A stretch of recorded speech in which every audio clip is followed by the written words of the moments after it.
মিলন কৰিবলৈ গৈছে।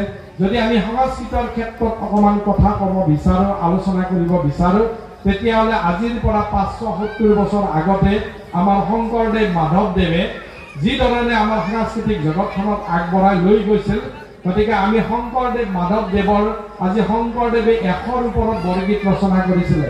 মাধৱদেৱে যিখন নামঘোষা লিখিছে, সেই নামঘোষাখন পৃথিৱীৰ কোনো কিতাপৰ লগত তুলনা নহয়। গতিকে শংকৰদেৱৰ যি ধৰণৰ মানে বৰগীত 100ৰ ওপৰত বৰগীত লিখিছে, তেখেতে এটা সুন্দৰ বৰগীত লিখিছিলে যে মই গান গাব নাজানো, মই আপোনালোকক জাষ্ট মনত পেলাই দিছো যে শুন শুন ৰে শুন বৈৰী প্ৰমাণ। এই যিটো বৰগীত আমাৰ অসমীয়া প্ৰতিঘৰ মানুহৰ ঘৰত ৰাতিপুৱা এই বৰগীতটো বাজে, আৰু সেই বৰগীতটো ইমান সুন্দৰ বৰগীত, আপোনালোকে মোবাইলত চাব, টিভিত চাব যে শুন শুন ৰে শুন বৈৰী প্ৰমাণক।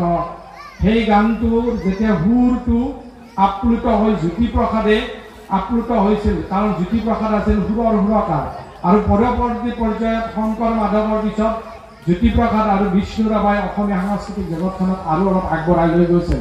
তেতিয়া জ্যোতিপ্ৰসাদে এই শংকৰদেৱৰ বৰগীতটোত আপ্লুত হৈ কৈছিল, এটা গান লিখিছিল, আধুনিক গান লিখিছিল যে লোহিতৰ পাৰৰে আমি ডেকা ল'ৰা মৰিবলৈ ভয় নাই।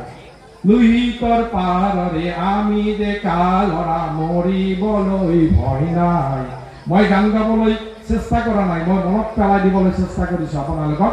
সেই গীতটিত ভূপেন হাজৰিকাই সুন্দৰভাৱে কণ্ঠদান কৰিছিলে, আৰু ভূপেন হাজৰিকাই কণ্ঠদান কৰা লোহিতৰ পাৰৰে আমি ডেকা ল'ৰা মৰিবলৈ ভয় নাই, সেই গানটো যেতিয়া আমাৰ অসমীয়া জাতিয়ে কিবা এটা সংকটৰ সন্মুখীন হয়, যেতিয়া আমি আমাৰ প্ৰাপ্যখিনি পাবৰ কাৰণে আমি আন্দোলন কৰিব লগা হয়, যেতিয়া অসমীয়া জাতিয়ে নিজৰ জাতিটোক জীয়াই ৰাখিবলৈ সংগ্ৰাম কৰিব লগা হয়, তেতিয়া আমি ভূপেন হাজৰিকাৰ জ্যোতিপ্ৰসাদৰ গান, ভূপেন হাজৰিকাৰ কণ্ঠত লোহিতৰ পাৰৰে আমি ডেকা ল'ৰা মৰিবলৈ ভয় নাই বুলি সেই গানটোক আমি ডেকা শক্তিয়ে অস্ত্ৰ হিচাপে লওঁ। সেই